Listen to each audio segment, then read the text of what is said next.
এই মাহফিল শুরু হয়েছিল 4 বছর আগে।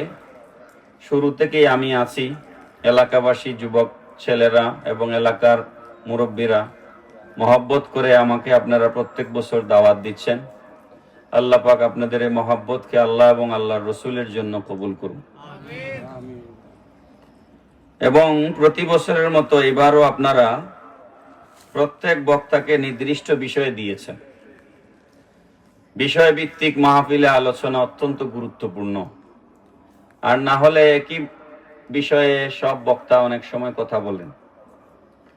তো এই বছর আমার নামের সাথে একটা বিষয় লেখা আছে, সেটা হচ্ছে সুদ এবং ঘুষ।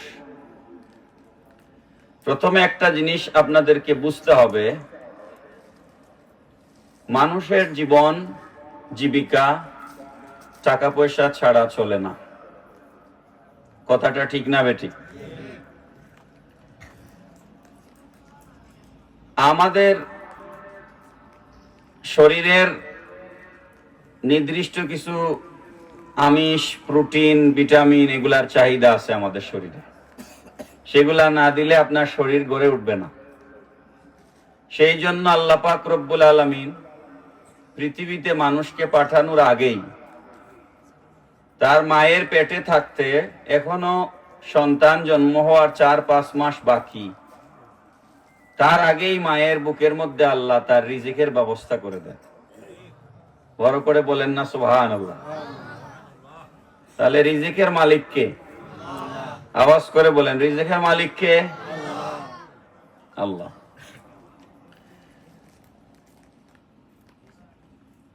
এই যে আমাদের রিজিক আমরা তালাশ করি, রিজিক অনুসন্ধান করি, এই রিজিক অনুসন্ধান করার জন্য ইসলামী শরীয়তের একটা অর্থ ব্যবস্থা আছে। আপনি যদি মুসলমান না হন, অন্য কোনো ধর্মের অনুসারী হন, কিংবা আপনি যদি ইমানদার মুসলমান না হন, তাহলে আপনি যে কোনো জায়গা থেকে যে কোনো উপায়ে টাকা রোজগার করতে পারবেন। কিন্তু যখন আপনি এই ঘোষণা দিয়েছেন আমি মুসলমান, আপনি যখন লা ইলাহা ইল্লাল্লাহ মুহাম্মাদুর রাসূলুল্লাহ এই কালিমা পড়ে যখন ইসলামের গণ্ডির ভিতরে আপনি দাখিল হয়ে গেছেন, এবার আপনাকে আল্লাহর দেওয়া, রসুলের দেওয়া ইসলামী অর্থ ব্যবস্থা মানতে হবে। আমার কথা কি বোঝা যাচ্ছে নাকি কঠিন হয়ে যাচ্ছে? ইসলাম, আমরা যেভাবে আমাদের বাড়িকে বাউন্ডারি দেয়াল দিয়া সীমানা দেই, জমিনের আইল যেভাবে আমরা সীমানা খুঁটি গেড়ে সীমানা নির্ধারণ করি, এটা আপনার, এটা আমার, এবং আমরা আরেকজনের জমিতে গিয়ে হস্তক্ষেপ করি না, যেভাবে সীমানা আমরা মেনে চলি, লঙ্ঘন করি না, ইসলামের কামাই রুজি করবার জন্য, রোজগার করার জন্য আল্লাহর পক্ষ থেকে একটা বাউন্ডারি, একটা সীমানা দেওয়া আছে। এই সীমানা 3 ভাগে বিভক্ত। কয় ভাগে? উলামায়ে কেরাম খেয়াল করবেন, আপনাদের কাজে লাগবে, কারণ আমরা তো পড়াশোনা করে এসে কথা বলি। স্টেজে কোনো কথা বলিয়েন না, আপনারা চুপ থাকেন। এই সীমানা কয় ভাগে বিভক্ত? 3 ভাগ। একটা হইল যাকাত, একটা হইল মিরাসি আইন, উত্তরাধিকারী আইন। আমি আমার বাবার সম্পদের কতটুকুন পাবো, আমার ভাই কতটুকুন পাবে, আমার বোন কতটুকুন পাবে, আমার মা কতটুকুন পাবে, আমার আত্মীয় স্বজন কে কতটুকুন পাবে, তার একটা মিরাসি আইন কোরআনে আল্লাহ সীমানা দিয়ে দিয়েছে। এটাকে বলা হয় মিরাসি আইন। বাংলায় বলা হয় ইসলামী উত্তরাধিকার আইন। আর আরেকটা হচ্ছে যাকাত। আমার কতটুকুন আয় হলে, কতটুকুন রোজগার থাকলে, কতটুকুন টাকা আল্লাহর রাস্তায় দান করতে হবে, এটাকে বলা হয় যাকাত। এটাকে কি বলা হয়? যাকাত। আরেকটা হলো সুদ। সুদ আর ঘুষ একই জিনিস, আমি আমার আলোচনায় বুঝাবো ইনশাল্লাহ। সুদ আর ঘুষের মধ্যে খুব একটা পার্থক্য নেই। তো যে দুইটা বললাম, একটা হচ্ছে মিরাশি আইন আর একটা হচ্ছে জাকাত। এই দুইটা হচ্ছে আল্লাহর পক্ষ থেকে আদেশ যে তুমি জাকাত দিতে হবে যদি তোমার উপর জাকাত ফরজ হয়। আর মিরাশি আইন যেটা, আমার যে সম্পদ আল্লাহ পাক আমাকে দিয়েছেন সেই সম্পদের নির্দিষ্ট পরিমাণ আমাকে আমার উত্তরসূরি যারা আছে তাদেরকে আমার দিতে হবে। এই দুইটা আল্লাহর পক্ষ থেকে আদেশ। আর 3 নাম্বারটা হচ্ছে আল্লাহর পক্ষ থেকে নিষেধ। সেটা কোনটা? সুদ এবং ঘুষ। সুদ এবং ঘুষ আল্লাহর পক্ষ থেকে নিষেধ। এবার টাকা পয়সা উপার্জনের ক্ষেত্রে আমরা হালাল হারাম বাস বিচার করা, এই বাস বিচার করার নামই হচ্ছে ইসলামী অর্থ ব্যবস্থা।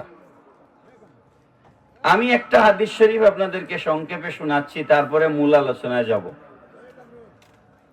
নবীজি বলেছেন, কুল্লু লাহমিন নাবাত মিনাস সুহতি কানাতিন নারু আওলা লাহু, রাওয়াহু আহমদ। নবীজি বলেছেন, যেই শরীরের রক্ত এবং মাংস হারাম খাদ্যের দ্বারা গঠিত হয়। এখন আমার আগের কথা একটু যাচ্ছি। আমরা এখন যেভাবে মঞ্চে বসা আছি, স্টেজের মধ্যে যে হালতে বসা আছি, ওই অবস্থায় কি আমরা মায়ের পেট থেকে জন্মগ্রহণ করেছিলাম নাকি শিশু অবস্থায়? এখন যে অবস্থায় আছে এই অবস্থায় তো মায়ের গর্ভ থেকে আমরা জন্মগ্রহণ করি নাই। তার মানে আমাদের শরীরটা ধীরে ধীরে ধীরে ধীরে আজকের পর্যায়ে আসছে, ঠিক কিনা? এই ধীরে ধীরে আসতে গেলে প্রথমে আমরা 2 বছর 2.5 বছর মায়ের বুকের দুধ খাইছি, ঠিক কিনা? তারপরে নানান জিনিস আমাদের মা বাবা নিজে খায়া না খায়াও আমাদেরকে খাওয়াইছে। মাছ, মাংস, ডিম, দুধ, তরি তরকারি, এগুলো আমাদের শরীরকে আস্তে আস্তে গঠন করছে এবং আমরা আজকের এই পর্যায়ে আসছি। এখন যে আমার যে শরীর, নবীজি বলছেন, তোমার এই শরীর যে গঠন হইল, এই শরীর গঠন হইতে শরীরের যে রক্ত এবং মাংস তোমার ধীরে ধীরে আজকের যে পর্যায়ে তুমি এসেছো, এই শরীর গঠনে যদি কোনো হারাম খাবার যদি তোমার শরীরে ঢুকে, নবীজি বলছেন, কানাতিন নারু আওলা লাহু, তার জন্য জাহান্নামের আগুন উত্তম। পরেন নাউজুবিল্লাহ। তার জন্য জাহান্নামের আগুন উত্তম। আপনাদের কি আমার কথা বুঝতে অসুবিধা? বেশি কঠিন হয়ে যাচ্ছে? কঠিন করব না, সহজ করে আলোচনা করব ইনশাআল্লাহ।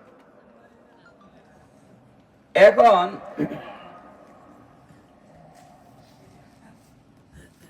আপনারা বাইরে থেকে কথা বললেন না। আনোয়ারি সাহেব উনি নিজের থেকেই চাইয়া আগে ওয়াজ করছেন, ওনার শরীর ভালো না, বয়স হয়েছে। আপনি আনোয়ারি সাহেবের রাষ্ট্রে দিলেন না কেন? এগুলো এখন কেন বলতেছেন? আমার পরেও তো আরো বক্তা আছে, আপনার ওয়াজ তো শেষ না। সমস্ত বক্তা আলেম যাদেরকে আপনারা দাওয়াত করেন সবার ওয়াজ শুনবেন, সবার কাছ থেকে আলাদা আলাদা শিক্ষা পাবেন। কথা ঠিক না বেটি? সমস্ত আলেমদের কাছ থেকে আলাদা আলাদা কথা শুনবেন।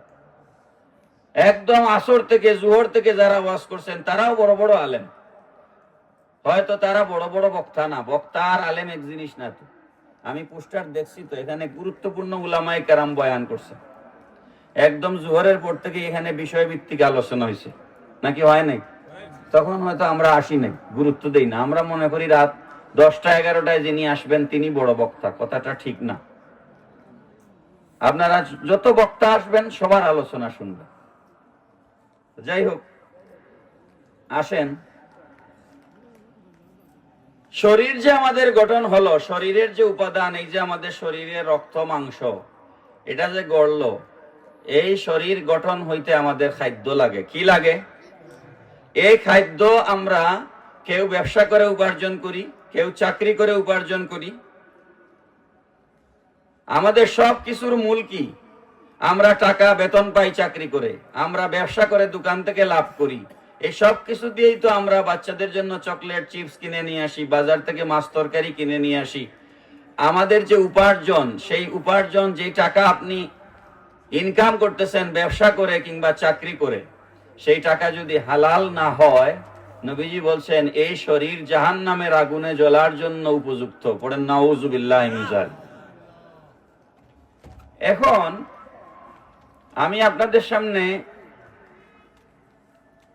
ইসলামী শরীয়তের সীমানা, সুদ এবং ঘুষের ব্যাপারে আল্লাহর রসুল এবং আল্লাহ পাক রব্বুল আলামিন আমাদেরকে কি বলেছেন এবং রাসূল সাল্লাল্লাহু আলাইহি সাল্লাম আমাদেরকে কি বলেছেন এবং আমাদের কি করা উচিত, সেরকম দুই একটা উদাহরণ আমি আপনাদের সামনে দিব ইনশাআল্লাহ। বলেন ইনশাআল্লাহ।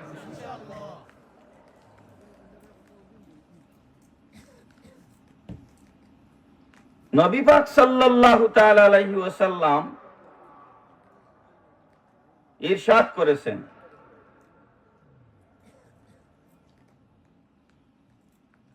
মানুষ এমন একটা সময় আসবে কিয়ামতের আগ মুহূর্তে, আমার কথাটা খুব গুরুত্ব দিয়ে লক্ষ্য করবেন, কিয়ামতের আগ মুহূর্তে এমন একটা সময় আসবে সুদের ধোঁয়া থেকে মানুষ বাঁচতে পারবে না। বিষয়টা একটা উদাহরণ দিলে বুঝবেন সহজে।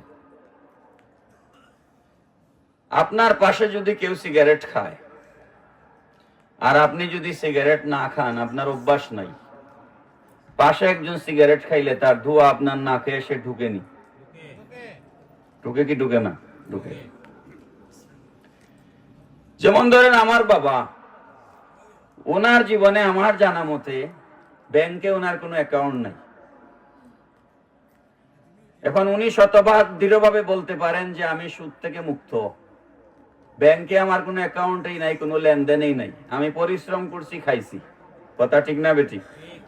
কিন্তু ওনার একজন ছেলে যদি সুদ খায়, আমি বোঝানোর জন্য বলতেছি, ব্যাংকে যদি আমি সুদি লেনদেন করি কিংবা আমি যদি চাকরি করতে গিয়া ঘুষ খাই আর সেই টাকা যদি আমার বাবা খান, যদিও উনি সুদ খান না, যদিও উনি ঘুষ খান না, কিন্তু ঘুষের গন্ধ, ঘুষের গ্রাণ, ঘুষের ধোঁয়া ওনার শরীরে ঢুকছে কি ঢুকে নাই? ঢুকে গেছে। এই জন্য নবী পাক সাল্লাল্লাহু আলাইহি সাল্লাম বলেছেন, কিয়ামতের আগ মুহূর্তে এমন একটা সময় আসবে, যে সময় চাইলেও মানুষ সুদ থেকে বাঁচতে পারবে না, সুদের ধোঁয়া গিয়ে মানুষের নাকের ভিতরে ঢুকবে। পড়েন নাউযুবিল্লাহি মিন যালিক। এখন আমি আপনাদেরকে একটা উদাহরণ দিলে বিষয়টা আরো সহজ হবে।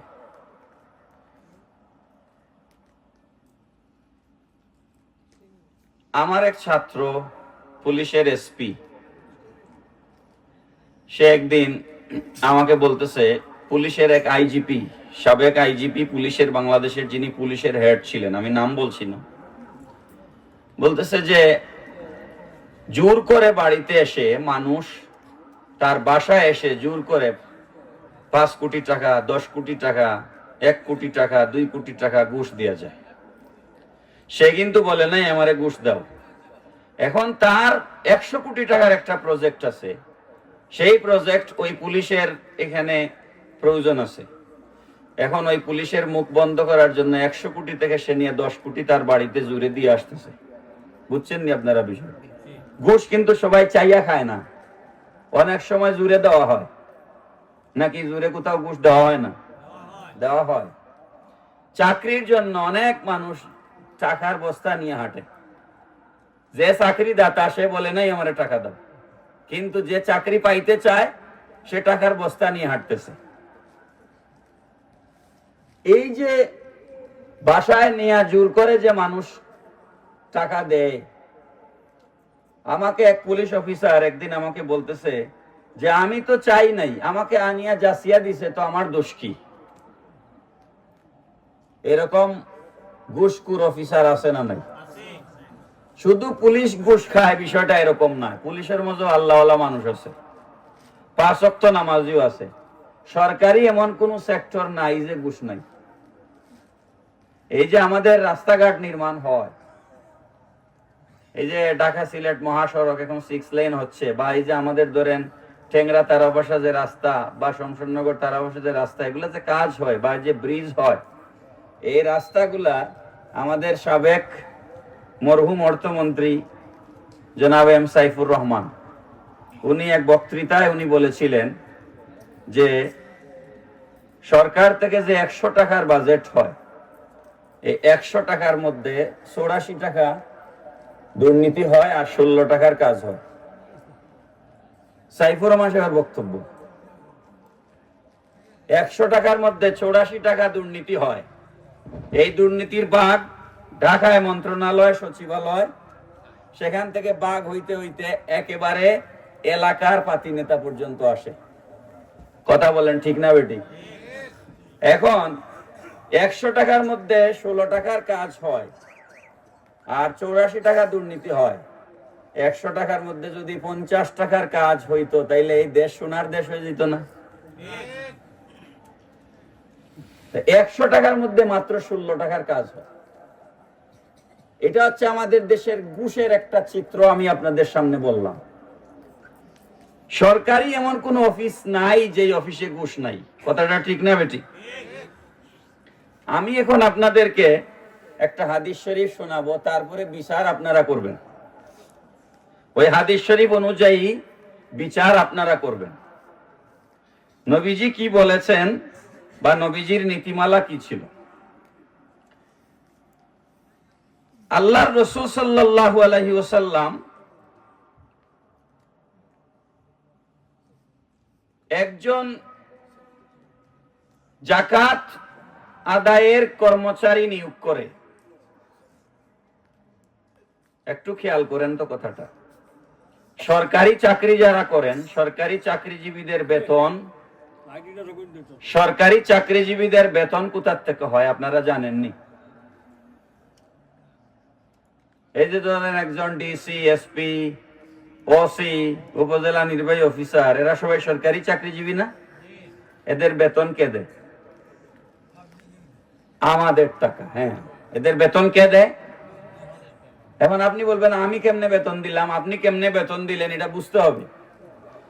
আপনি বাজার থেকে চাউল কিনছেন, ডাল কিনছেন, সাবান কিনছেন, তেল কিনছেন, লোশন কিনছেন, ওটার কেনার সময় গায়ের মধ্যে ব্যাট লেখা আছে।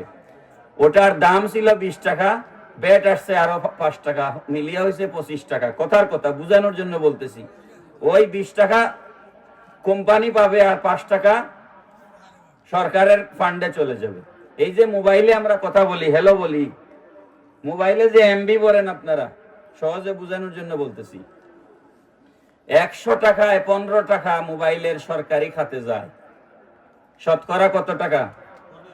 15 টাকা। 100 টাকা আপনি ধরেন মোবাইলের মধ্যে 100 টাকা ঢুকাইছেন, সাথে সাথে 15 টাকা সরকারের ফান্ডে চলে যাবে। এই টাকা দিয়া সরকার আমাদেরকে বেতন দেয়। আমিও এই টাকা থেকে বেতন পাই। বুঝছেন? এখন আমি যেটা বোঝানোর জন্য এই কথাটা বলছি, যদি ইসলামী রাষ্ট্র ব্যবস্থা কায়েম হয়, তাহলে আল্লাহ পাক রব্বুল আলামিনের নীতিমালা হচ্ছে, ইসলামী রাষ্ট্রে সূরা তওবার ভিতরে আল্লাহ পাক বলেছেন 8 শ্রেণীর মানুষকে আপনি যাকাতের টাকা দিবেন। কয় শ্রেণী? 8 শ্রেণীর মানুষকে আপনি যাকাতের টাকা দিবেন।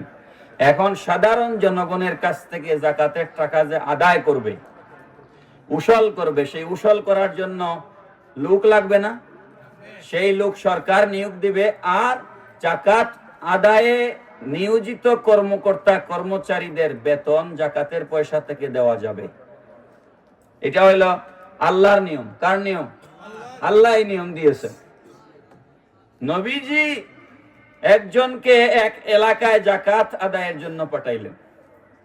তার নাম হচ্ছে ইবনু উতবিয়া। নামটা একটু কঠিন, হাদিস শরীফের মধ্যে আসছে। তার নাম ইবনু উতবিয়া। এখন হাদিস শরীফটা আপনারা শুনেন।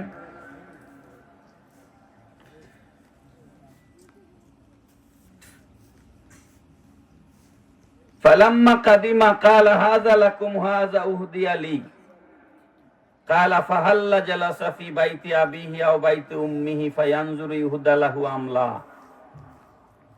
ইবনু উতবিয়াকে যাকাত আদায়ের জন্য আল্লাহর রাসূল একটা প্রদেশে পাঠাইলেন। তিনি ফিরে এসে দুইটা টাকার পুতলা, একটা একটু বড় আর একটা একটু ছোট, দুইটা টাকার পুতলা নবীজির সামনে রাখলেন।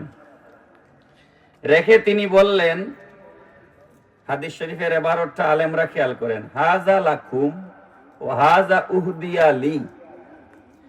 হাজা লাকুম, এটা আপনাদের জন্য, এটা আপনাদের জন্য, মানে এটা যাকাত, এটা রাষ্ট্রের টাকা। ও হাজা উহদিয়া লি, এটা মানুষ আমাকে হাদিয়া দিয়েছে। কথাটা কি বুঝছেন আপনারা? দুই পুতলা টাকা নিয়ে আসলেন, একটা বড় একটা ছোট। বড়টা নবীজির সামনে দিয়া তিনি বললেন, এটা হচ্ছে যাকাতের পয়সা, আমি আদায় করেছি মানুষের কাছ থেকে। আর ছোটটা তিনি দেখায়া নবীজিকে বললেন, এটা মানুষ খুশি হয়ে আমারে হাদিয়া দিছে। মানুষ খুশি হয়ে আমাকে কি করছে? হাদিয়া দিছে। নবীজি তখন কি বললেন শুনেন। তাআলা ফাহাল্লা জালাসা ফি বাইতি আবিহি আও বাইতি উম্মিহি ফায়ানজুরা ইউহদা লাহু আমলা ওয়াল্লাযী নাফসি বিয়াদিহি লা ইয়াখুযু আহাদুম মিনহু শাইআন ইল্লা জাআ বিহি ইয়াওমাল কিয়ামাতি ইয়াহমিলুহু আলা রাকাবাতিহি। আল্লাহর নবী বললেন, তুমি যদি তোমার বাবার ঘরে বসে থাকতে, কিংবা তুমি যদি তোমার মায়ের ঘরে বসে থাকতে, ওই এলাকার মানুষরা কি তোমার বাড়িতে এনে হাদিয়া দিত নাকি? পড়েন না সুবহানাল্লাহ। অর্থাৎ তোমাকে যদি আমি ওখানে চাকরি দিয়ে না পাঠাতাম, তোমার যদি ওখানে চাকরি না থাকতো, তাহলে তোমার বাড়িতে তোমার মায়ের ঘরে বাবার ঘরে কেউ এনে হাদিয়া পাঠাইতো না, ঠিক না বেঠিক? যেহেতু চাকরির জন্য তুমি বেতন পেয়েছো, ওইটা হাদিয়া নয়। আল্লাহর কসম খেয়ে বলছি, নবীজি বলছেন, লা ওয়াল্লাযী নাফসি বিয়াদিহি লা ইয়াখুযু আহাদুম মিনহু শাইআন ইল্লা জাআ বিহি ইয়াওমাল কিয়ামাতি ইয়াহমিলুহু আলা রাকাবাতিহি। এই যে সম্পদ যেটা তুমি হাদিয়া বলে আলাদা পুতলার মধ্যে নিয়ে এসেছো, এগুলার মধ্যে ঢেলে দাও। এটা হাদিয়া নয়, এগুলাও যাকাতের পয়সা, এখানে ঢালো। আর শুনে রাখো, আল্লাহর কসম খেয়ে আমি বলছি, দুনিয়াতে যদি একটা রাষ্ট্রের সম্পদ, রাষ্ট্রের টাকা কেউ যদি আত্মসাৎ করে, আমি নবী বলছি আল্লাহর কসম, কিয়ামতের ময়দানে সে ওই রাষ্ট্রের আত্মসাৎ করা সম্পদ গাড়ে না নিয়ে হাসরের মাঠে উঠবে না। এরপরের কথাটা আরো মজার। নবীজি কি বলেছেন খেয়াল করুন, ইন কানা বাঈরান লাহু রুগাউন। দুনিয়াতে কেউ যদি একটা উট চুরি করে, যেহেতু আরব দেশে নবীজি বলতেছেন, এই জন্য উটের কথা বলেছেন। কেউ যদি একটা উট চুরি করে, তাহলে হাসরের মাঠে তার ঘাড়ের উপরে, তার কাঁধের মধ্যে একটা উট থাকবে। গোটা হাসরবাসী জানবে সে দুনিয়াতে উট চুরি করেছিল। পড়েন নাউজুবিল্লাহ। আও বাকারাতান লাহা খুয়ারুন। দুনিয়াতে কেউ যদি একটা গরু চুরি করে, তাহলে হাসরের মাঠে তার ঘাড়ের মধ্যে একটা গরু থাকবে। ওই গরুটা হাসরের মাঠে হাম্বা হাম্বা করতে থাকবে। আও শাতান তাইয়ারু। আর যদি কেউ দুনিয়াতে একটা ছাগল চুরি করে, তাহলে একটা ছাগল হাসরের মাঠে তার ঘাড়ের উপরে থাকবে, আর ওই ছাগল ভে ভে করতে থাকবে। পড়েন নাউজুবিল্লাহ। এই আমার চাদর, আরেকটা চাদর আছে, ওটা দাও, বেশি ঠান্ডা। আমি জানি না আমার ওয়াজ আপনারা বুঝরা কিনা, খেয়াল করেন কথাটা। দুনিয়াতে একজন গরু চোর, আমাদের দেশে গরু চোর আছে না নাই? এই এলাকায় নাই, বাংলাদেশে তো আছে নাকি? হ্যাঁ, সব এলাকায় আছে। নবীজি বলতেছেন, দুনিয়ায় যদি কেউ গরু চুরি করে, হাসরের মাঠে, হাসরের মাঠ কায়েম হবে, এই বিশ্বাস আমাদের আছে না নাই? আপনি আমি একলা থাকবো না, সবাই থাকবে। গোটা সমস্ত দুনিয়ার মানুষরা হাসরের মাঠে একসাথে উঠবে। সেই হাসরের মাঠে নবীজি বলতেছেন, দুনিয়াতে কেউ যদি একটা গরু চুরি করে, তাহলে হাসরের মাঠে তার গাড়ের মধ্যে একটা গরু সওয়ার হয়ে থাকবে, আর ওই গরুটা হাম্বা হাম্বা করবে। সমস্ত হাসরের মানুষ, সমস্ত হাসরের মানুষ দেখবে এবং জানবে এই লোকটা দুনিয়াতে গরু চুর ছিল। পড়েন না নাউজুবিল্লাহ। কেউ যদি ছাগল চুরি করে, তাইলে তার গাড়ে একটা ছাগল থাকবে, ছাগলটা বে বে করবে, সারা হাসরের মানুষ দেখবে এই মানুষটা দুনিয়াতে ছাগল চুর ছিল। এখন আমরা দেখছি অনেক চেয়ারম্যানের খাটের তলে তেলের দাম পাওয়া গেছে, চকির তলে পাওয়া গেছে কি যায় নাই? না আপনারা জীবনে এগুলা শোনেন নাই? না ঠান্ডায় আপনাদের কষ্ট হচ্ছে, কথা একটু বলেন না। এগুলা দেখছেন নিজে, চেয়ারম্যানদের খাটের তলে তেলের ড্রাম। তারপরে হচ্ছে এক এমপির বাড়িতে পুকুরের মধ্যে টিন পাওয়া গেছে, সরকারি টিন। দুর্নীতি দমন কমিশন রেড দিতে আসছে, টিন গুলা সব পুকুরে পানিতে ডুবাইয়া রাখছে। পড়েন না নাউজুবিল্লাহ। এরকম সম্পদ আত্মসাৎ রাষ্ট্রের আমাদের দেশে আছে না নাই? গমসুর মেম্বার আছে না নাই? কথা বলেন, আছে না নাই? আমাদের এলাকায় নাই, কিন্তু সারা দেশে আছে। আছে না নাই? একজন মেম্বার দুনিয়াতে গম চুরি করেছিলেন, এটা গরিবের হক ছিল। কার হক ছিল? সেটা তিনি আত্মসাৎ করেছেন। হাসরের মাঠে ওই মেম্বারের ঘাড়ের মধ্যে গমের বস্তা থাকবে, গোটা হাসরবাসী দেখবে এই মেম্বার দুনিয়াতে গম চুর ছিল। পড়েন না নাউজুবিল্লাহ। এই মেম্বার দুনিয়াতে গম চুর ছিল। তাহলে রাষ্ট্রের দায়িত্বে থেকে, রাষ্ট্রীয় কোনো দায়িত্বে থেকে রাষ্ট্রের সম্পদ যদি কেউ আত্মসাৎ করে, তাহলে হাসরের মাঠে সেটা ঘাড়ে নিয়ে মানুষ হাসরের মাঠে উঠবে। পড়েন নাউজুবিল্লাহ মিন যালিক। এই কথাটা শোনার পর আপনাদের কি মনে হয় আমরা চুর হয়ে হাসরের মাঠে উঠব? কেউ চাই? চুর হয়ে হাসরের মাঠে আমরা উঠবো, আমরা কি কেউ চাই? এখন আমার কথা যদি বুঝে থাকেন তাইলে একটু বলেন তো, যে জিনাকে ইবনে লুতবিয়াকে আল্লাহর রাসূল সাল্লাল্লাহু আলাইহি সাল্লাম যাকাত আদায়ের জন্য পাঠাইছিলেন, উনি যে হাদিয়ার বাক্স আলাদা নিয়ে আসলেন, এটা কি নবীজি গ্রহণ করছেন? গ্রহণ করেন না। তো কোন সরকারি অফিসার সে যদি বলে যে আমি চাই নাই, আমাকে জাসিয়া আমার ঘরের মধ্যে আনিয়া দেওয়া হয়েছে, তো আমি কিটা করতাম? এটা বলিয়া বাঁচার কোনো উপায় নাই, যদি আপনি নবীজির হাদিস শরীফ মানেন।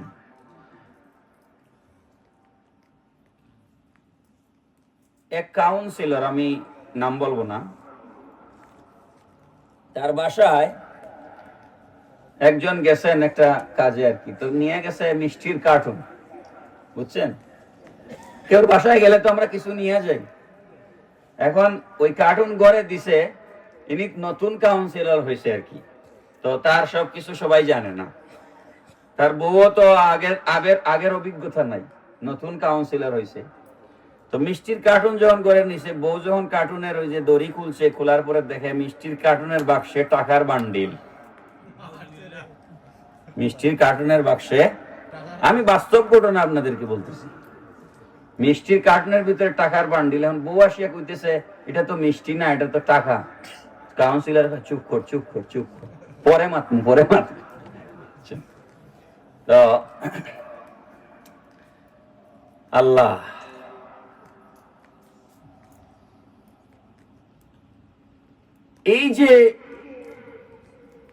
এই যে সম্পদ, রাষ্ট্রের সম্পদ, আপনি যে 1 রে 2 বানাইলেন, 2 রে 3 বানাইলেন, রডের বদলা বাঁশ দিলেন, এগুলা নিয়ে হাসরের মাঠে উঠা লাগবে কি লাগবে না?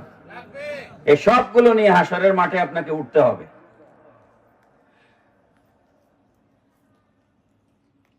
আমরা সাধারণত মনে করি কোন মানুষকে শুধু টাকা দিলেই এটা ঘুষ হয়। জি না, শুধু টাকা দেওয়ার নাম ঘুষ নয়। আমি একটু পরে বিষয়গুলো আরো পরিষ্কার করে আপনাদেরকে একদম পরিষ্কার দিব। নবী পাক সাল্লাল্লাহু তাআলা আলাইহি ওয়াসাল্লাম বলেছেন, আমাদের সমাজে পঞ্চায়েতি বিচার ব্যবস্থা আছে না নাই? পঞ্চায়েতি বিচার, এলাকার মাতব্বররা বিচার করেন। নবী পাক সাল্লাল্লাহু তাআলা আলাইহি ওয়াসাল্লাম বলেছেন, যেই ব্যক্তি বিচার করে মানুষের কাছ থেকে পয়সা নেয়, আল্লাহর নবী সাল্লাল্লাহু তাআলা আলাইহি ওয়াসাল্লাম বলেছেন এটা হচ্ছে বড় ধরনের একটা সুদ। পড়েন নাউযুবিল্লাহি মিন যালিক। যে হাদিসটা আলোচনার মধ্যে ছিলাম ওই হাদিসটা শেষ করে আমি ওই বিষয়গুলো আপনাদেরকে পরিষ্কার করব।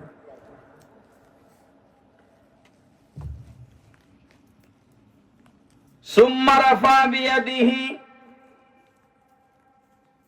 এরপর নবী পাক সাল্লাল্লাহু তাআলা আলাইহি ওয়াসাল্লাম হাত মোবারক, দুইটা হাত মোবারক উপরের দিকে তুললেন। হাত্তা রাআইনা উফরাতা ইবতাইহি। হাদিসের রাবী হযরত আবু হুমায়দ সাঈদ রাদিয়াল্লাহু তাআলা আনহু বলছেন, নবীজি হাত মোবারক এত উপরের দিকে তুললেন, আমরা নবীজির বগল মোবারকের সাদা শুভ্রতা লক্ষ্য করলাম। পড়েন সুবহানাল্লাহ। মানুষের বগল দেখা যায় হাত কম উঠাইলে না বেশি উঠাইলে? তার মানে চূড়ান্ত পর্যায়ে নবীজি হাত মোবারক উপরের দিকে তুলেছেন। উপরের দিকে তুলে তিনি নবীজি কি বলছেন? আল্লাহুম্মা হাল বাল্লাগতু, আল্লাহুম্মা হাল বাল্লাগতু সালাসান। তিনবার বললেন, আয় আল্লাহ, আমি কি তোমার পয়গাম আমার উম্মতের কাছে পৌঁছাইতে পেরেছি? আমি কি তোমার পয়গাম আমার উম্মতের কাছে পৌঁছাইতে পেরেছি? পড়েন সুবহানাল্লাহ। প্যারা হাজিরিন,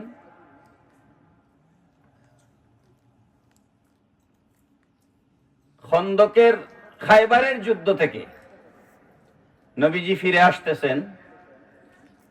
নবী পাক সাল্লাল্লাহু আলাইহি সাল্লাম আর একজন খাদিম ছিলেন। তিনি ওই যে উটের উপরে, আপনারা আরব দেশে বা উট তো আপনারা ছবি ভিডিওতেও দেখতে পারেন, উটের নমুনা আল্লাহ কোরআন শরীফে বলেছেন, আফালা ইয়ানজুরুনা ইলাল ইবিলি কাইফা খুলিকাত।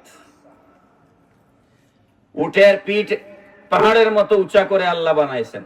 সুবহানাল্লাহ। তো উটকে মরুভূমির জাহাজ বলা হয়। উটকে কি বলা হয়? মরুভূমির জাহাজ।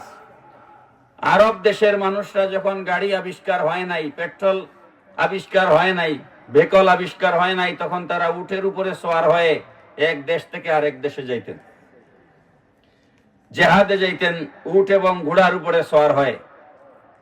নবীজি যে উটের উপরে সওয়ার হয়েছেন, সেই উটের লাগাম ধরা দায়িত্বে একজন ছিলেন, নাম এই মুহূর্তে মনে পড়তেছে না, যদি মনে আসে আপনাদেরকে বলবো।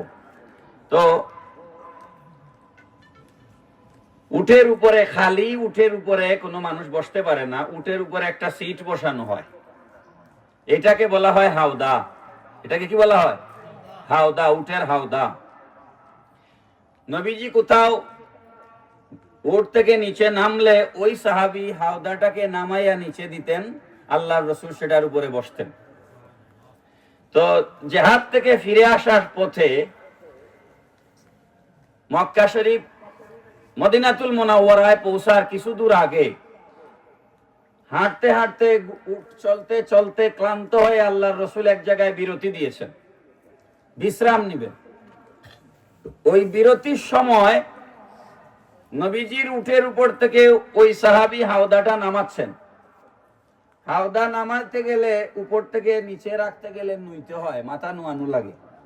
ওই নোয়ানো অবস্থায় দূর থেকে একটা কাফের তীর মেরেছে, ওই তীরটা তার গলার এদিকে ঢুকে ওইদিকে বের হয়ে গেছে, বের হয়ে তিনি ওখানেই মারা গেছেন। এই দৃশ্য দেখে উপস্থিত যে সমস্ত সাহাবায়ে কেরাম ছিলেন, যারা জিহাদে গিয়েছেন, সমস্ত সাহাবায়ে কেরাম বললেন, তার কত না সৌভাগ্য যে রসুলের খেদমত করতে করতে সে দুনিয়া থেকে বিদায় হয়ে গেল। কথাটা ঠিক না বেটি?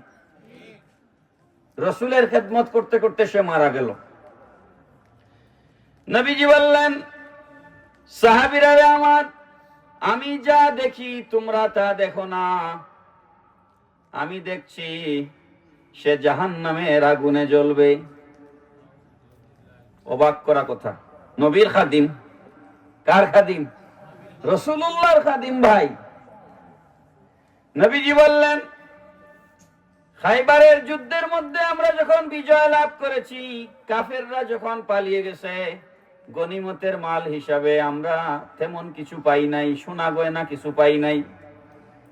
কাফেরদের রেখে যাওয়া কিছু কাপড় চোপড় আমরা পেয়েছি, সেগুলা একত্রিত করে গনিমতের মাল বন্টন করা হয়েছে। এখান থেকে এই যে আমার হাওদা যে নামাচ্ছিল, সে আমার অনুমতি ছাড়া একটা চাদর বা কম্বল, একটা চাদর সে আমার অনুমতি ছাড়া চুরি করেছে, আমাকে বলে নেয় নাই। এই চাদর আমার অনুমতি ছাড়া চুরি করবার কারণে সে আমার খেদমত করার পরে এই চাদরের কারণে জাহান্নামের আগুনে সে জ্বলবে। পড়েন নাউজুবিল্লাহ। ও ভাই, রসুলের খাদিম যদি চুরি করার কারণে জাহান্নামের আগুনে জ্বলে, তাইলে আমরা যারা চুরি করি আমাদের অবস্থাটা কি হবে একটু চিন্তা করেন তো। এই কথা শোনার পর আরেকজন সাহাবী দৌড়াইয়া বাড়িতে গেলেন। বাড়িতে গিয়ে স্যান্ডেলের একটা ফিতা নিয়ে আসলেন। আমি আপনাদেরকে বুখারী শরীফের হাদিস শোনাচ্ছি। কোন কিতাবের হাদিস? বুখারী শরীফের হাদিস। স্যান্ডেলের একটা ফিতা নিয়ে আসলেন দৌড়াইয়া গিয়া। আজ থেকে এখানে এই যে মুরব্বী সাহেব আছেন বা আপনারা যারা উনাদের বয়সী আছেন, আমি আমার বয়সে দেখছি, এই জন্য আমি বলতেছি, আপনারা এর থেকে অনেক বেশি দেখছেন। এখন একজন রিক্সা যে চালায়, ঠেলা চালায়, তারও ঘরে 2, 4, 5টা 6টা শার্ট আছে, প্যান্ট আছে, গেঞ্জি আছে, আছে না? কিন্তু একটা সময় আমি দেখেছি, আজ থেকে 20 বছর 30 বছর আগে মানুষ এত অভাব ছিল যে কেউ বিয়াত যাইতে গেলে আরেকজনের শার্ট কর্জ করিয়া দাঁড় করিয়া নিয়ে বিয়াত যাইত। কথা ঠিক না বেটি? কথা ঠিক নি বাবা? তারপরে আরেকজনের জুতা, এক জুতা দিয়ে পুরা গাঁর মানুষে বিয়াত যাইত কর্জ করিয়া করিয়া। এগুলা কি আপনারা দেখছেন কি দেখেন না? তাইলে 1500 বছর আগে মানুষের অভাব ছিল না? আমরা একটা জুতার স্পন্সের স্যান্ডেল যেগুলা, সেই স্পন্সের স্যান্ডেলের ফিতা ছিঁড়ে গেলে সেগুলারে আমরা আগুন দিয়া লাগাইয়া পিনতাম। কথা ঠিক না বেটি? তার দিয়া জোড়া দিয়া পড়তাম। এখনকার ছেলে মেয়েরা এটা ফেলে দিবে ডিল মারিয়া, কইবে আমারে নতুন একটা আনিয়া দেও। কথা ঠিক না বেটি? তো একজন সাহাবী দৌড়াইয়া বাড়িতে গেলেন, গিয়ে একটা স্যান্ডেলের ফিতা নিয়ে আসলেন। কি? স্যান্ডেলের ফিতা। স্যান্ডেলের ফিতা নবীজির সামনে রাখলেন আর 2 হাত জোর করলেন আর বললেন, ইয়া রাসূলুল্লাহ সাল্লাল্লাহু আলাইহি সাল্লাম, আপনার একজন খাদিম একটা চাদর আপনার অনুমতি ছাড়া চুরি করবার কারণে যদি জাহান্নামের আগুনে জ্বলে, নবীজি গো, আমার একটা স্যান্ডেলের ফিতা ভালো আছে আর একটা স্যান্ডেলের ফিতা ছিঁড়ে গেছে। জিহাদের ময়দানে আপনি যখন গনিমতের মাল বাড়তেছিলেন, ওই সময় স্যান্ডেলের ফিতাটা পড়েছিল। আমার মনে হয়েছে এই স্যান্ডেলের ফিতা তো কেউ কোনো কাজে লাগবে না, এই জন্য আমি আপনার অনুমতি ছাড়া এই স্যান্ডেলের ফিতাটা নিয়ে গেছিলাম। কিন্তু আপনি যখন এই সাহাবীর বয়ান দিয়েছেন যে চাদর অনুমতি ছাড়া নিয়ে যাওয়ার কারণে জাহান্নামের আগুনে জ্বলবে, তখন আমার মনে হয়েছে নিশ্চয় আমি তো স্যান্ডেলের ফিতার কারণেও জাহান্নামের আগুনে জ্বলবো। এই জন্য আমি দৌড়ায়া বাড়িতে গিয়ে এই স্যান্ডেলের ফিতাটা আপনার কাছে নিয়ে এসেছি। আমি এটাকে ফেরত দিলাম, অনুমতি ছাড়া যে নিয়েছিলাম, এর জন্য মেহেরবানি করে আমাকে ক্ষমা করে দেন। পড়েন সুবহানাল্লাহ। এটা স্যান্ডেলের ফিতা। তখন নবীজি বললেন, হ্যাঁ, এটা যদি তুমি এখন ফেরত না দিতে, এই স্যান্ডেলের ফিতার জন্য তোমাকে জাহান্নামের আগুনে জ্বলতে হতো। তাইলে আমরা একটু নিজেরা নিজেদের হিসাব মিলানোর দরকার আছে না? আপনি আটিয়া যাইরা যাওয়ার সময় আরেকজনের বেড়াতে কি করছি এখান তুলিয়া লইয়া গেল, এটা অভ্যাস আমরা আছে না নাই? আপনি তার হক নষ্ট করছেন না? এটার হিসাব হাসরের মাঠে আপনাকে দিতে হবে। মানুষের হক, এটার হিসাব আপনাকে হাসরের মাঠে দিতে হবে। মুফাসসিরিনে কেরামগণ লিখেছেন, আপনারা কি মনে করবেন আমি জানি না, মুফাসসিরিনে কেরামগণ লিখেছেন আপনি ওযু করতে গেছেন মসজিদ, হ্যাঁ, শীতর দিন আপনার পাও জুতা, জুতা মানে শু, ক্যাটস কিংবা শু জুতা মোজা লাগায়। এখন ক্যাটস পিন্দিয়া শু জুতা পিন্দিয়া তো ওযু করা যায় না, যায়নি, যায় না। তখন আমরা প্রায় এটা করি, শহরও বেশি। তখন আমি আমার জুতাটা খুলিয়া মোজাটা খুলিয়া রাখিয়া মসজিদের সামনে কেউ স্যান্ডেল পাইলে ওখান পাও দিয়ে গিয়ে আমরা ওযু করি, করিনি না? করি না? ওযু করি। মুফাসসিরিনে কেরামগণ লিখছেন, হ্যাঁ আপনি ওযু করছেন আরেকজনের স্যান্ডেল পরিয়া, কোনো অসুবিধা নাই, কিন্তু হে তার জুতাটা তার স্যান্ডেলটা রাখছিল মসজিদের উত্তর সাইডে, আপনি এগু খেয়াল না করিয়া আপনি রাখছেন দক্ষিণ সাইডে। ওযু করিয়া আপনি এগু দক্ষিণ সাইডে রাখিয়া গিয়া মসজিদের ভিতরে ঢুকছেন, হে বারইয়া তার স্যান্ডেলটা খুজাত লাগিয়া পেরেশানি হইছেন না? হইছে না? মনে হয় আপনি আপনারা আমার কথা বুঝছেন না। হে যেন থইয়া গেছিল তার একটা টার্গেট আছে না, হে মসজিদ থেকে বারইয়া তার স্যান্ডেলটা থুকাইয়া সময় নষ্ট হয়েছে, তার পেরেশানি হয়েছে, মনে করছে আমার ইকান মনে হয় চুরি হয়ে গেছে, হয়তো বহু সময় বাদে থুকাইয়া পাইছে যে তো ইসলাম উত্তর সাইডে আইয়া পাইলাম দক্ষিণ সাইডে। এই যে তারে আপনি পেরেশানি করাইলা, এটার লাগি হাসরের মাঠ হে আপনার হক দাবি করব। মুফাসসিরিনে কেরাম লেখছেন, ফিকহের কিতাবও লেখা হইছে, আপনারা কি মনে করবেন আমি জানি না। এখন তো পাওয়ার টিলার, ট্রাক্টর, আগে তো গরু দিয়েও আপনারা আল বাইছেন না? না, লাঙ্গল জুয়াল খান্দ গরু সামনে আঠের, হ্যাঁ, ফজরের আগে উঠিও বন্ধ দৌড় মারছেন না? মারছেন না? হ্যাঁ, এখন গরু আইলে দিয়ে আটাইয়া লইয়া যাইরা, ডাইনর জমিন আমার আর বাউর জমিন আপনার, হ্যাঁ, গরু এখনো পায়খানা করছে, লেচ্ছে আর কি, আটিয়া যাইবার সময় আপনি আপনার বাউ ফাউ দিয়া ঠেলা মারিয়া পুরা গোবর আপনার জমিনও ফেলাই দিছেন বাউ সাইড। ফকি হলে লেখছেন, মুফতি হলে লেখছেন যে ডাইনর জমিন আর বাউর জমিনের মাঝখানো যে আইলটা আছে, এই আইলর মাঝখানো গরুর গোবরটা আছিল, আপনার ইনসাফ আছিল, আদালত আছিল, ন্যায় বিচার আছিল, গোবরে দুই ভাগ করিয়া দুই জমিনও ফেলাইতা, যেহেতু জমিনের আইলর মাঝখানো গোবর আছে। আপনি এটা না করিয়া এক সাইডে ফেলাইছেন, ডাইনর জমিনের যে মালিক তার হক আপনি নষ্ট করছেন।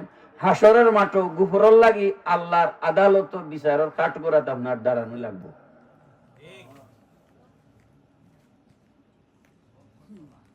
এখন আপনি বুঝিলেও কত মানুষের হক আপনার জীবনে আপনি নষ্ট করছেন।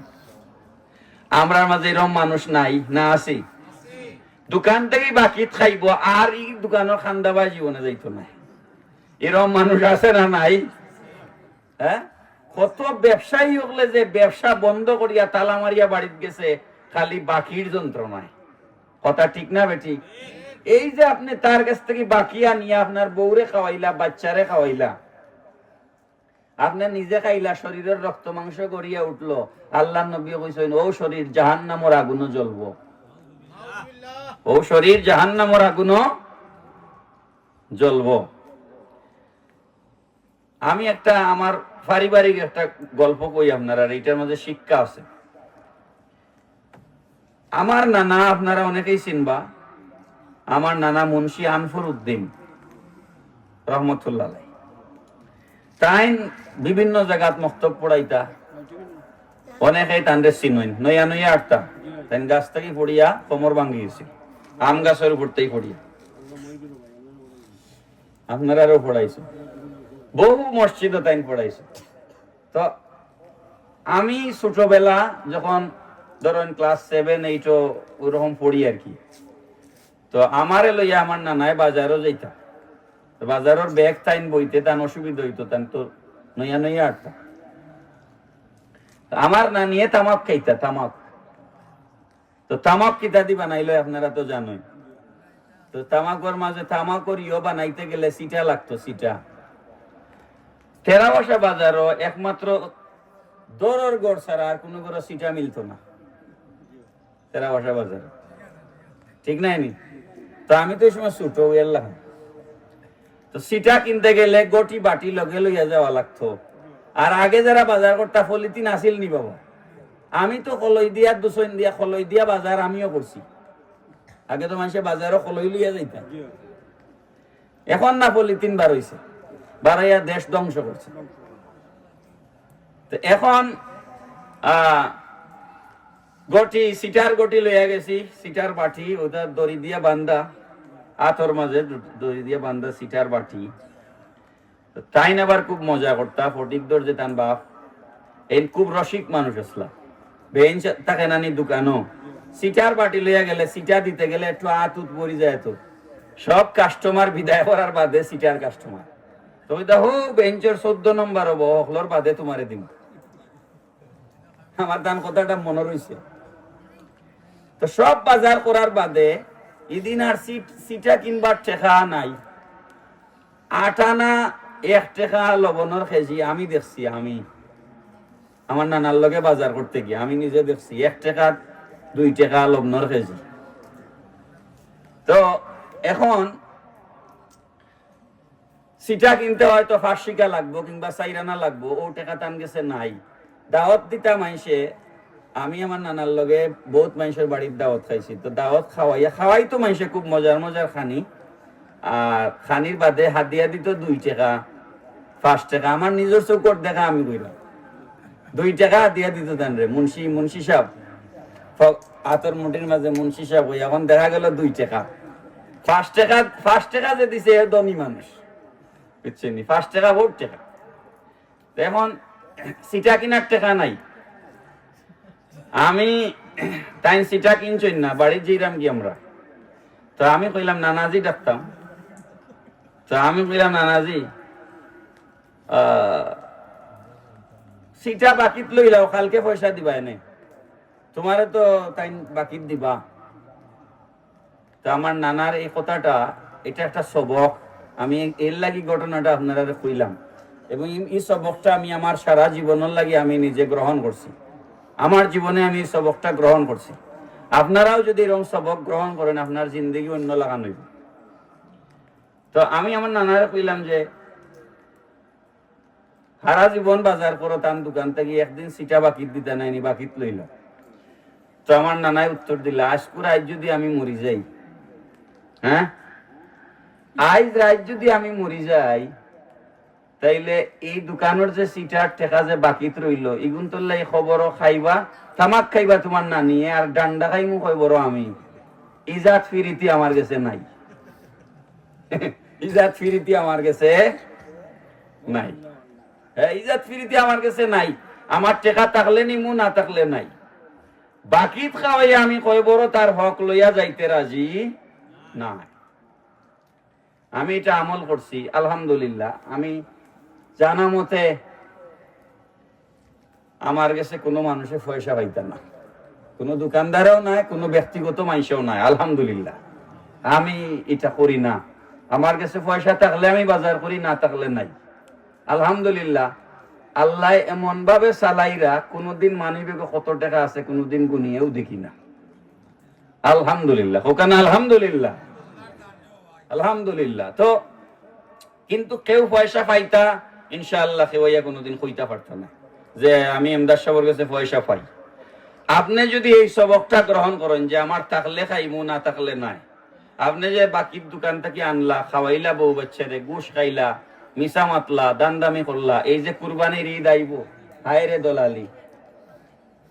হ্যাঁ, গরু মাঝখানো মাতিয়া দিয়েও 2000 টাকা নেরগি। হালাল না হারাম? জোরে মাতইন, হালাল না হারাম? সমস্ত দালালি হারাম।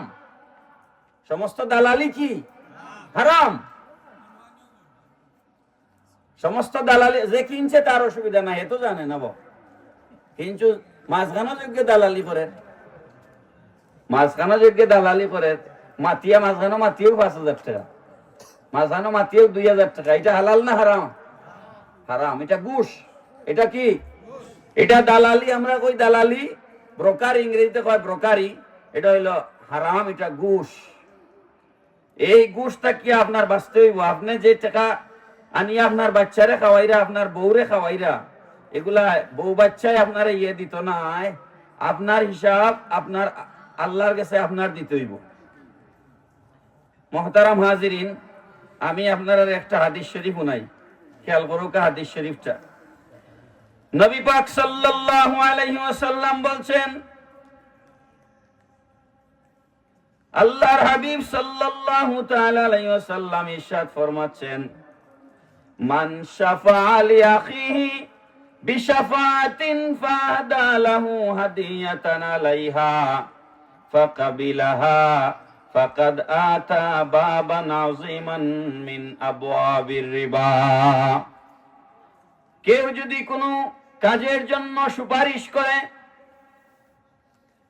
এ আমার এলাকার ছেলে, এ আমার ভাতিজা, এ আমার ভাইগনা, এ আমার গ্রামের ছেলে, হ্যালো অফিসার সাহেব, একে একটা চাকরি দিয়া দেন।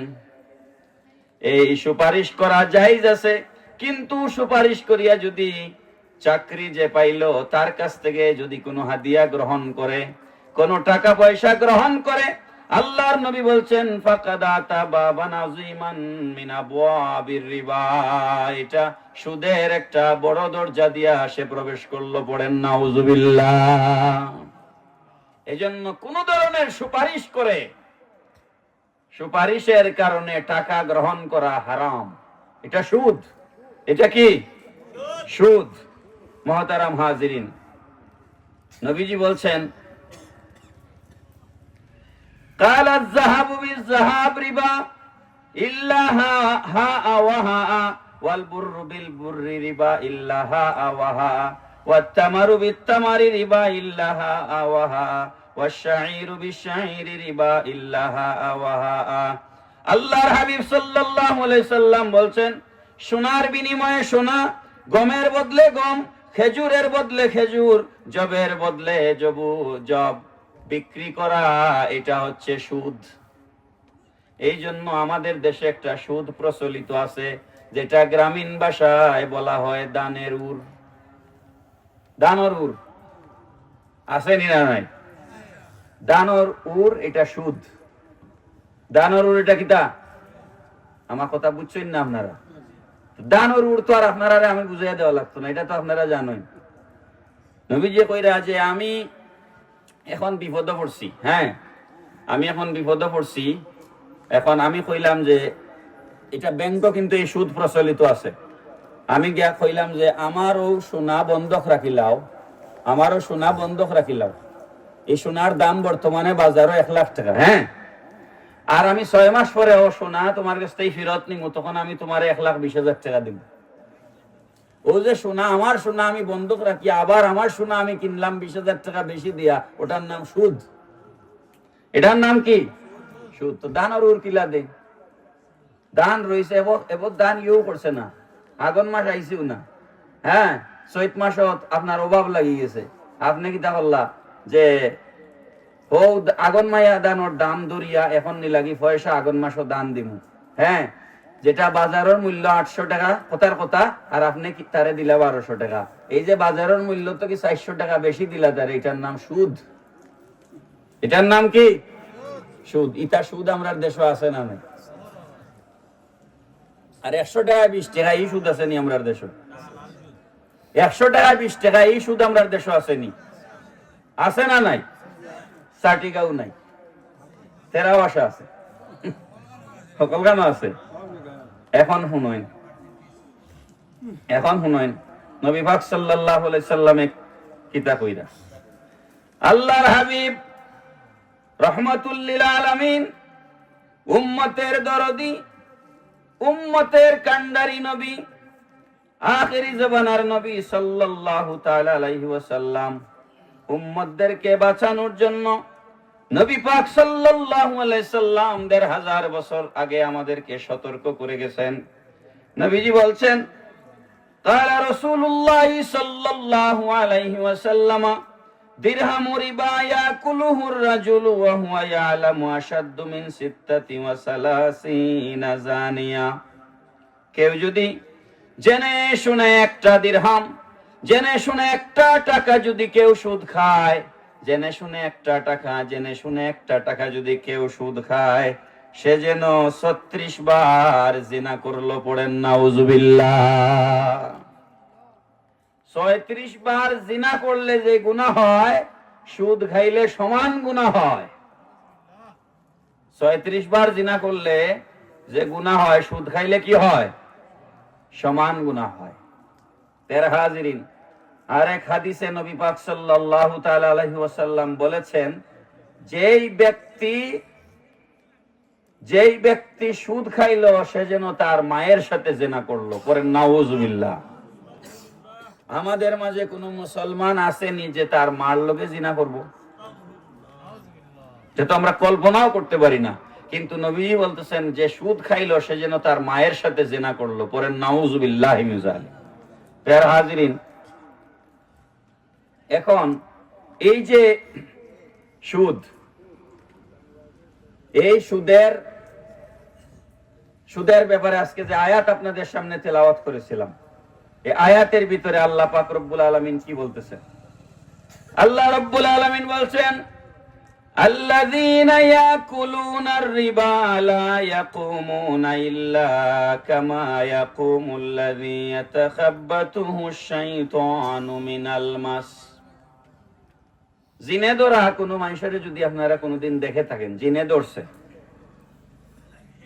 আল্লাহ কোরআন শরীফে উদাহরণ দিতেছে, কিয়ামতের ময়দানে একজন সুদখোর এমন ভাবে পাগলামি করবে, এমন ভাবে লাফালাফি করবে, মনে হয় যেন জিন শয়তান তার মাথার মধ্যে হাত দিয়ে দিছে আর তারে জিনে পাগল করে ফেলছে। আল্লাহ পাক বলছেন, যালিকা বিআন্নাহুম ক্বালু ইন্নামাল বাইউ মিসলুর রিবা। যারা সুদ খায় তারা বলে, আমি তো টাকা দিয়া টাকা বানাইতেছি, এটা একটা ব্যবসা। পড়েন নাউজুবিল্লাহ। ইন্নামা ওয়া হাল্লাল্লাহুল বাইআ ওয়া হাররামার রিবা। আল্লাহ পাক রব্বুল আলামিন বলেন, বান্দারে, না না, টাকা দিয়া টাকা বানানো এটা ব্যবসা নয়, বরং আমি আল্লাহ ব্যবসাকে হালাল করে দিয়েছি আর সুদকে হারাম করে দিয়েছি। পড়েন সুবহানাল্লাহ। ব্যবসা কেন হালাল আর সুদ কেন হারাম একটু বুঝেন। আপনি ঢাকা থেকে মাল আনছেন, আপনার দোকান আছে তারা বাসা, হ্যাঁ, আপনার ঢাকায় যাইতে আসতে পরিশ্রম হয়েছে না? কথা বলেন, পরিশ্রম হয়েছে কিনা? সময় নষ্ট হয়েছে কিনা? এই যে আপনার সময় গেল, পরিশ্রম গেল, এটা করিয়া আপনি ১০০ টাকার জিনিস আপনার ১২০ টাকা ১২৫ টাকা বিক্রি করলেন, এই যে লাভটা আপনি করলেন, এটা আল্লাহ পাক আপনার জন্য হালাল করে দিয়েছেন। পড়েন সুবহানাল্লাহ। এটা কিসের জন্য? আপনার ইনভেস্টমেন্ট, বিনিয়োগ এবং পরিশ্রমের জন্য। কিন্তু সুদ কেন হারাম? সুদ হারাম তার কারণ হচ্ছে টাকায় টাকা বানায়, এখানে কোনো পরিশ্রম নাই। কথা কোন ঠিক না বেঠিক? না শারীরিক পরিশ্রম আছে, না মানসিক পরিশ্রম আছে, কোনো ধরনের পরিশ্রম নাই। এই জন্য আল্লাহ পাক সুদকে হারাম করেছেন আর ব্যবসাকে হালাল করেছেন। সমস্ত আম্বিয়া আলাইহিস সালাতু ওয়াস সালামগণ পরিশ্রম করে টাকা উপার্জন করেছেন, কেউ বেকার ছিলেন না। সাহাবায়ে কেরামের মধ্যে এক একজন বড় বড় ব্যবসায়ী ছিলেন। নবীজি নিজে ব্যবসা করেছেন। কথা ঠিক না বেঠিক? আমার রাসূল নিজে ব্যবসা করেছেন। আমাদের মাযহাবের ইমাম নাম কি বলেন তো? ইমামে আযম আবু হানিফা রাহমাতুল্লাহি তাআলা আলাইহি। আমাদের মাযহাবের ইমাম বড় ব্যবসায়ী ছিলেন। আমাদের মাযহাবের ইমাম বড় ব্যবসায়ী ছিলেন। আমাদের মাযহাবের ইমাম কাপড়ের ব্যবসা করতেন। পার্টনারশিপ বিজনেস ছিল, ওনারা দুইজন ব্যবসা করতেন।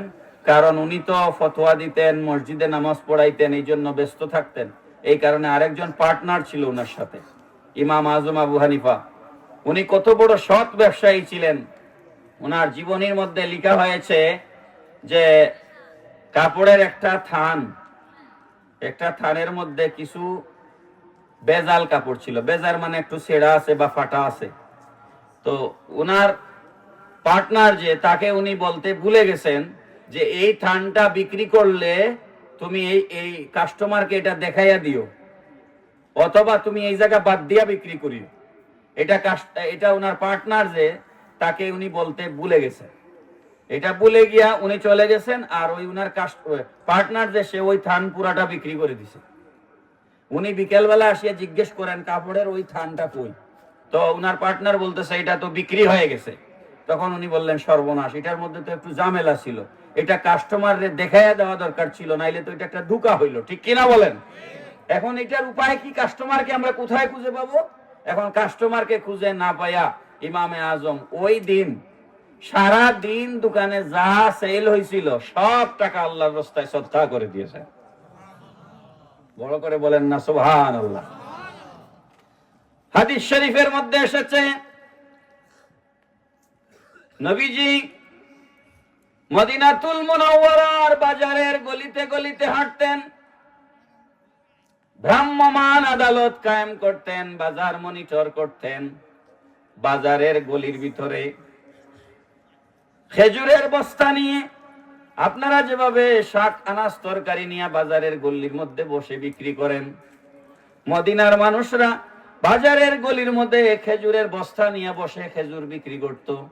আজকের মতো বড় বড় এসি রুমের দোকান ছিল না।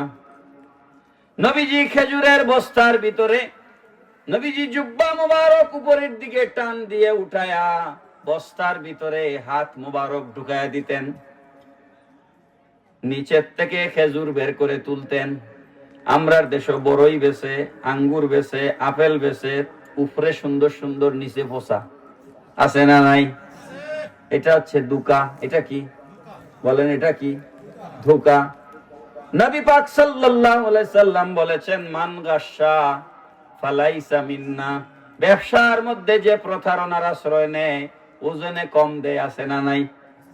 ওজনে কম দেয়, খাদ্যে ভেজাল দেয়, ফরমালিন মিশায়, 2 নাম্বার মাল 1 নাম্বার বলে বিক্রি করে, চায়নার মাল জাপানি বলে বিক্রি করে, চায়নার মাল আমেরিকার বলে বিক্রি করে। এই ধরনের 2 নাম্বারই যারা করে, নবীজি বলছেন মান গাশা ফালাইসা মিন্না। ব্যবসার মধ্যে যারা ধোঁকাবাজি করে, প্রতারণা করে, তারা আমার উম্মত নয়, তারা আমার উম্মত নয়। চিন্তা করছেন কথাটা? আপনি উম্মত থেকে খারিজ হয়ে যাচ্ছেন একটু ওজনে কম দেওয়ার কারণে, একটু মিথ্যা বলে জিনিস বিক্রি করার কারণে।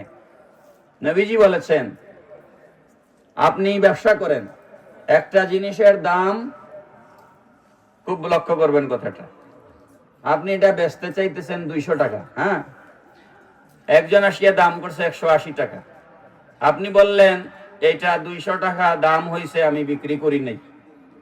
আসলে দাম হয় নাই। এই যে 200 টাকা দাম হয়েছে, আমি বিক্রি করি নাই, এটা করিয়া 205 টাকা বেচলেন, পুরাটার টাকা হারাম হবে। পড়েন নাউজুবিল্লাহ। কারণ মিথ্যা কথা বলে বিক্রি করছে। ঠিক কিনা বেটি?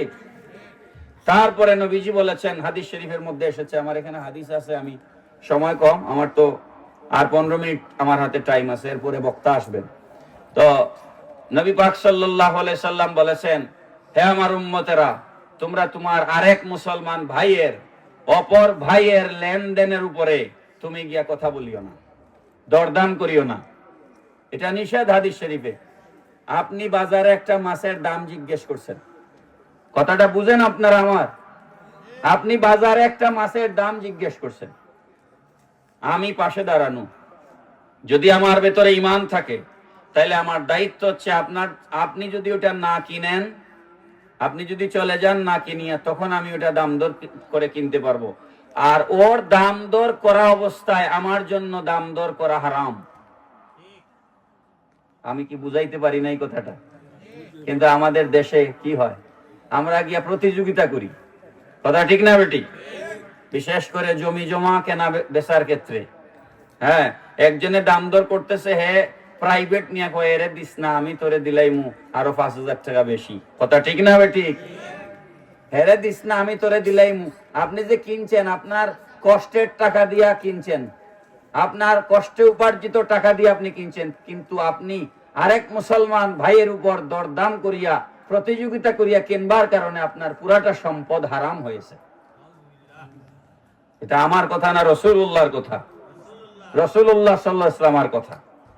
তো নবীজি খেজুরের বস্তার ভিতরে হাত ঢুকাইলেন বাজারের মধ্যে, খেজুরের বস্তার নিচ থেকে খেজুর তুলে আল্লাহর নবী উপরেরটা আর নিচেরটা মিলাইয়া দেখতেন বস্তার মধ্যে, উপরে যেগুলা রাখছে আর নিচের গুলা সমান কিনা।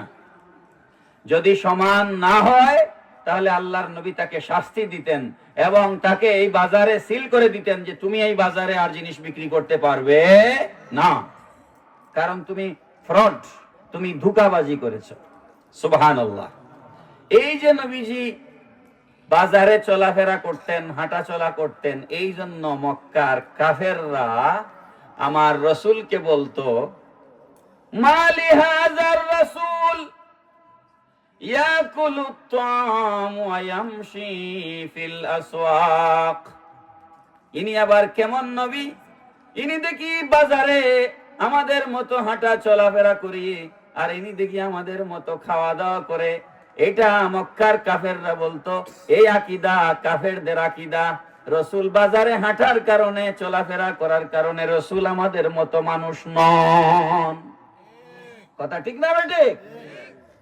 কিন্তু এটা দেখিয়া মক্কার কাফেররা বলতো, মালি হাযার রাসূল, এই রসুলের আবার কি হলো? ইয়াকুলুত তা'আম, তিনি তো আমাদের মতোই খায়, ওয়া ইয়ামশি ফিল আসওয়াক, তিনি দেখি আমাদের মতোই বাজারে ঘোরাঘুরি করে। পড়েন নাউযুবিল্লাহ। আল্লাহর রসুল বাজার মনিটর করতেন। মেরাজের রাত্রে, এই যে রজব মাস এখন, মেরাজের রাত্রে নবীজিকে আল্লাহ পাক বেহেশত দেখাইছেন, দুজকও দেখাইছেন। বেহেশত দেখাইছেন, দুজকও দেখাইছেন। দুজকের ভেতরে গিয়ে আল্লাহর নবী সাল্লাল্লাহু আলাইহি ওয়াসাল্লাম দেখলেন কিছু কিছু মানুষ। আমি সব কথা মেরাজের আলোচনা তো আমার উদ্দেশ্য না। দুজকের ভিতরে নবীজি গিয়ে দেখলেন কিছু কিছু মানুষের জাহান্নামের আগুনের কাঞ্চি দিয়ে জিহ্বা টেনে বের করে জিহ্বা কাটা হচ্ছে। কি? জিহ্বা আগুনের কেচি দিয়ে কাটা হচ্ছে। আল্লাহর নবী জিজ্ঞেস করলেন, ও ভাই জিব্রাইল, ইয়া আখি জিব্রাইল, মান হাউলাই, ও জিবরিল, এরা কারা যাদেরকে জাহান্নামের আগুনে কেচি দিয়ে জিহ্বা কাটা হচ্ছে, এরা কারা? জিব্রাইল বললেন, ইয়া রাসূলুল্লাহ সাল্লাল্লাহু আলাইহি ওয়াসাল্লাম, হাউলাই খুতাবাউ মিন উম্মাতিকাল্লাযীনা ইয়াকুলুনা মা লা তাফআলুন। নবী গো, এরা হচ্ছে আপনার উম্মতের ওই সমস্ত ওয়াইজ, মুফাসসিরে কুরআন, মুফতি, মুহাদ্দিস, যারা 60, 70, 80, 1 লাখ টাকা বাজেট ছাড়া ওয়াজ করতো না।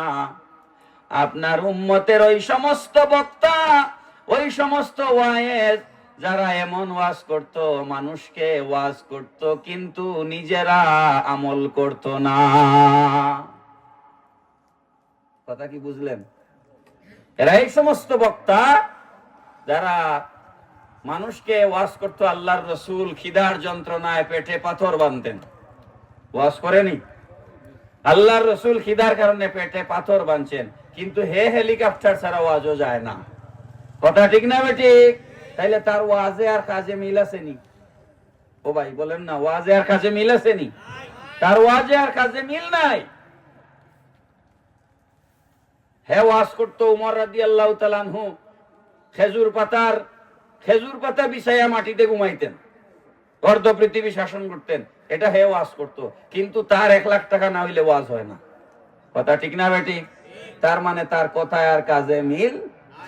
সে মানুষরে হাত তুলাইয়া ওয়াদা করাইতো, নামাজ চাই কি চাই না? সব মুসল্লিরা বলতো চাই, কিন্তু হে নিজেই নামাজ পড়তো না। বহু বক্তা আছে নামাজ পড়ে না, আমি নিজে দেখছি। বহু ওয়াজি আছে, বক্তা আছে, নামাজ পড়ে না। তার নামাজ পড়ার টাইম নাই, সারা রাত ওয়াজ করে, আসে না নাই? তাইলে তার ওয়াজে আর কথায় আর কাজে মিল আসেনি? এদের জিহ্বা আগুনের কেচি দিয়া জাহান্নামে কাটা হবে। পড়েন নাউজুবিল্লাহ। তাহলে কি ওয়াজ করা সোজা না কঠিন? অনেক কঠিন। আগে নিজে আমল করতে হবে, তারপর মানুষকে বলতে হবে। ওয়াজ করা এত সহজ নয়। আবার জাহান্নামের ভিতরে নবীজি হাঁটতেছেন, তো এক গ্রুপ মানুষ দেখলেন যে তাদের লজ্জাস্থান দিয়ে পুজ এবং রক্ত বের হচ্ছে। কি বের হচ্ছে? পুজ এবং রক্ত। নবীজি জিজ্ঞেস করলেন, ও ভাই জিবরিল, এরা কারা যাদের লজ্জাস্থান দিয়ে পুজ এবং রক্ত বের হচ্ছে? জিবরিল বলেন, ইয়া রাসূলুল্লাহ সাল্লাল্লাহু আলাইহি ওয়াসাল্লাম, এরা হচ্ছে আপনার এই সমস্ত উম্মত যারা দুনিয়াতে জেনা ব্যভিচার করেছে। আজকে জেনার শাস্তি হিসাবে আল্লাহ পাক রব্বুল আলামিন জাহান্নামের ভিতরে তাদের লজ্জাস্থান দিয়ে পুজ এবং রক্ত বের করতেছেন। পড়েন নাউজুবিল্লাহি মিন যালিক। এইভাবে যাইতে যাইতে গিয়া দেখলেন নবীজি কিছু লোক, পেট বিশাল মোটা, মাথা চিকন, মাথা পিঁপড়ার মতো ছোট, আর পেট হচ্ছে হাতির মতো বড়। হ্যাঁ, কিছু মানুষ জাহান্নামের মধ্যে গোড়াগড়ি করতেছে। হাদিস শরীফটা দেখেন, জাহান্নামের মধ্যে কিছু মানুষ গোড়াগড়ি করতেছে, মাথাটা পিঁপড়ার মতো ছোট আর পেট হচ্ছে হাতির মতো বড়। এরকম মানুষ দেখলে ভালো লাগবো না খারাপ লাগবে? সবকিছুর একটা ভারসাম্য আছে। আমাদের শরীরের হাত, পা, চোখ, নাক, কান, মুখ সবকিছুর একটা ব্যালেন্স আছে না? এর মধ্যে কেউ যদি দেখেন মাথা একটু বড়, তাইলে বিশ্রী লাগে, ঠিক না? নবীজি বলছেন, আতাইতু লাইলাতান উসরিয়া বি আলা কাওমিন বুতুনুহুম কাল বুয়ুত। আমি মেরাজের রাত্রে জাহান্নামের ভিতরে কিছু মানুষের সামনে গেলাম, দেখলাম তাদের পেট হচ্ছে ঘরের মতো, বিশাল আকৃতির ঘরের মতো তাদের পেট। ফিহাল হাইয়াতু তুরা মিন খারিজি বুতুনিহিম, আর তাদের পেটের ভিতরে বিরাট বিরাট সাপ খিলবিল খিলবিল খিলবিল করতেছে, বাহির থেকে দেখা যাচ্ছে। পড়েন নাউজুবিল্লাহ। পেটের ভিতরে কি? সাপ খিলবিল খিলবিল করতেছে, এটা আবার বাহির থেকে দেখা যাচ্ছে। ফাকুলতু, আমি জিজ্ঞেস করলাম, ইয়া জিবরাইল, মান হাউলাই, এরা কারা? কালা হাউলাই আকালাতুর রিবা। জিবরাইল বললেন, ইয়া রাসূলুল্লাহ সাল্লাল্লাহু আলাইহি সাল্লাম, এরা হচ্ছে আপনার উম্মতের ওই সমস্ত মানুষ যারা দুনিয়ায় সুদ খাইতো। পড়েন নাউজুবিল্লাহ। দুনিয়ায় কি খাইতো? তাহলে দুনিয়ায় সুদ খাইলে জাহান্নামের ভিতরে শাস্তি কি হবে? পেট একটা আল্লাহ গড়ের মতো বানাইয়া দিবেন, আর সেই পেটের ভিতরে সাপ খিলবিল করবে। পড়েন নাউজুবিল্লাহি মিন যালিক। আচ্ছা, আপনারা আমার সাথে একমত হবেন কিনা জানি না, আমি আমার অভিজ্ঞতা থেকে বলতেছি। আমি আমার আশেপাশে বহু সুদখোরকে চিনি, বহুত সুদখোরকে চিনি। আমি অনেকের নামও বলতে পারবো, কিন্তু বলবো না। বহু সুদখোরকে আমি চিনি যারা সারা জীবন সুদ খাইছে। ওই যে গ্রামীণ সুদ, যেটা 1 টাকায় 100 টাকায় 20 টাকা, 100 টাকায় 20 টাকা, গ্রামীণ সুদ। এটা হলো গ্রামীণ সুদ। ব্যাংকের সুদ তো আলাদা, ব্যাংক তো আপনার লোন দেয়, ইন্টারেস্ট দেয়, সেটা আলাদা। আর গ্রামীণ সুদ, এটা হচ্ছে বড় সুদ, ব্যাংকের চেয়ে বড়। ব্যাংকেরটার চেয়ে গ্রামের সুদের ক্ষতি বেশি, ঠিক কিনা বলেন? ব্যাংকের লোনের চেয়ে গ্রামের সুদের ক্ষতি অনেক বেশি। মানুষ বিটা মাটি ছাড়া হয়ে যায়, ঘর বাড়ি ছাড়া হয়ে যায় সুদের জন্য, ঠিক না বেটি? আমি বহু সুদখোরকে চিনি। সারা রাত আন্দাইরের মাঝে, আমি এটা উদাহরণ দিলাম আর কি, আপনারা বুঝাই পারলেন। সারা রাত আপনি বাজার থেকে বাড়িতেইরা আন্দাইরের মাঝে আপনি দেখলাম রাস্তার মাঝে হাফ একটা, আপনি লাঠি দিয়ে ঘুরে রাস্তা রাত বাড়িয়েছেন। হ্যাঁ, সারা রাত হাফ মারছেন, আপনি ঘুম থেকে উঠিয়া দেখেন দড়ি, রশি রশি। সুদ হইল সেম জিনিস। আপনি মারছেন সারা রাত হাফ, আসলে কিতা? দড়ি দড়ি। আসলে এটা হাফ আছিল না কিতা আছিল? রশি আছিল। যারা সুদ খায় এরা মনে করে আমি কোটিপতি হয়ে গেছি, আমি বড় লোক হয়ে গেছি, কিন্তু এরার পয়সার কোনো বরকত নাই, জিন্দেগিত কোনো বরকত নাই, বউ বাচ্চাত বরকত নাই, গুমর মাঝে বরকত নাই, কোনো কিছুর বরকত নাই। আর শেষ জীবনটা অত্যন্ত কষ্টে কাটে, অভাবে কাটে, না খাইয়া কাটে, এমনকি চিকিৎসা পায় না, এমনকি মরবার সময় তার মুখে পানি দেওয়ারও ঠিক মতো মানুষ পায় না। কথা ঠিক না বেটি? এটা আমি বহুত দেখছি, আমি দেখা থাকি, আমি আপনারা কইরা। আমরা আশপাশে গ্রামে সুদ খায় মানুষ আছে না, আমরা তো চিনি, কিন্তু নাম কইতাম পারলাম না, ঠিক নাই নি? আমরা আশপাশে সুদখোর তো আমরা চিনি, এরার পরিণতিও আমরা নিজের চোখে দেখছি। সুতরাং সুদের মাঝে কোনো বরকত, ওকা সুদের মাঝে কোনো বরকত আছে নি? কোনো বরকত নাই। এই জন্য সুদ এবং ঘুষ এই দুইটা আল্লাহ, আচ্ছা আল্লাহ হাকামুল হাকিমিন রহমানুর রহিম, শুধু যদি অত ফায়দা হইতো তে আল্লাহ এটা আমরা হারাম করলাম না। সুদের মাঝে এত ফায়দা হইলে আল্লাহ তো কইলা না বেশি করে খাও। এটা ফায়দা নাই দেখেই তো কোরআনে হারাম করা হয়েছে, ঠিক না বেটি? এটা কি আসার কথা নাই তো ভাই, সুদ তো কোরআনে হারাম করছে। কে হারাম করছে? কোরআন হারাম করছে। তো আপনি যখন সুদ খাইলেন তার মানে আপনি কোরআনের বিধান মানলেন না, আল্লাহর বিধান মানলেন না, আপনি আল্লাহর বিরোধী, খোদাদ্রোহী, নবীদ্রোহী, ঠিক কিনা বলেন? সুতরাং আমার মাইকের আওয়াজ আজকে যত দূর গেল, যদি কেউ সুদখোর থাকেন আর আমার বয়ান শুনে থাকেন, আমি আপনার হাত পা ধরে বিনীতভাবে অনুরোধ করবো, আপনি সুদ ছাড়েন। দেখবেন আপনি সুদ খাওয়া ছাড়িয়ে আপনি ব্যবসা করেন, আপনি কাজ কাম করেন, ক্ষেত কৃষি করেন, আল্লাহ পাক আপনার সব কিছুতে বরকত দান করবে, ঠিক কিনা বলেন? হাজিরানে মজলিস, তো আমার সময় শেষ। একটা প্রশ্ন আইছে, প্রশ্নের উত্তর দিয়া আমি আজকে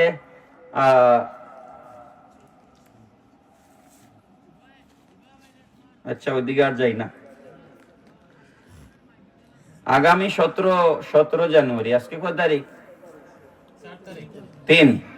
3 জানুয়ারি। 17 জানুয়ারি আমরা তারাফাশা গ্রাম দারুল মোস্তফা ইসলাম দাখিল মাদ্রাসা, আমি প্রত্যেকবার আপনারা দাওয়াত দেই, এবারও দাওয়াত দিলাম, ওটা বন্ধ করে দাও।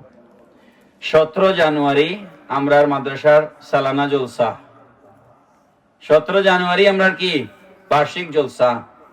কোন মাদ্রাসা? কোনছেন? দারুল মোস্তফা